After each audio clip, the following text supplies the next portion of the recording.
থাকবো ততদিন পর্যন্ত আমি অন্য কোনো স্বামী গ্রহণ করব না। আর আমার স্বামী দোয়া করেছিল, আল্লাহ আমি যদি মারা যাই তাহলে আমার বিবির জন্য তুমি উত্তম একটা স্বামীর ব্যবস্থা করে দিও, ভালো একটা স্বামীর ব্যবস্থা করে দিও। আল্লাহ রাসূল সাল্লাল্লাহু আলাইহি ওয়াসাল্লাম প্রস্তাব দেওয়ার পরে উম্মে সালামা ডাক দেয়া বলে, ইয়া রাসূলুল্লাহ আমি প্রস্তাব গ্রহণ করতে পারবো, কিন্তু আমার যে একটা সন্তান আছে সেই সন্তানকে তো আপনি গ্রহণ করবেন না।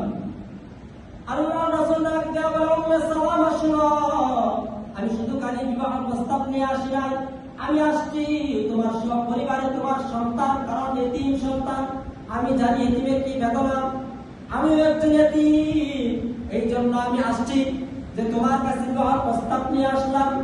আমি শুধু খালি তোমার একা জিম্মাদারি নিব না, তোমার যে ছোট্ট একটা সন্তান আছে ওই সন্তান সহকারে আমি জিম্মাদারি স্বয়ং রাসূল নিয়ে নিব। আল্লাহ রাসূল সাল্লাল্লাহু আলাইহি ওয়াসাল্লামের জন্য সাহাবায়ে কেরাম এরকম ভাবে পাগল ছিলেন।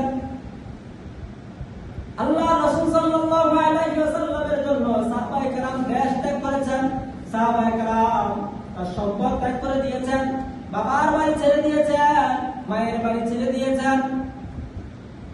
কিন্তু আমরা নবীজির মহব্বতের কারণে দেশ ছেড়ে শুধু এখান থেকে শুধু মদিনায় যাইতে পারি না, অনেক টাকাওয়ালা হয়ে গেলে মদিনার মধ্যে যাইতে পারি না। আমি কেমন আসেন? তাহলে আমি আর আপনি কেমন আসেন? তাহলে শুধু খালি মুখে মুখে বলি, মুখে মুখে শুধু খালি বলি, কিন্তু মুখে মুখে বললে হবে না, কাজে পরিণত করে দেখাইতে হবে। সাহাবায়ে কেরাম শুধু খালি মুখে মুখে বলে নাই নবী আমি তোমাকে ভালোবাসি, এই কথা শুধু খালি মুখে মুখে বলে নাই, নবীকে ভালোবাসার প্রমাণ সাহাবায়ে কেরাম রাদিয়াল্লাহু তাআলা আনহুরা প্রমাণ দিয়েছেন।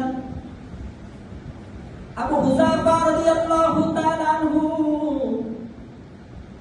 সবেমাত্র বিবাহের প্রস্তাবের মধ্যে বসলেন, ইজা কবুল করেছেন, সবেমাত্র ইজা কবুল করার পরে সাথে সাথে আল্লাহর রাসূল চিঠি পাঠাইলেন, ও হুযায়ফা ও হুযায়ফা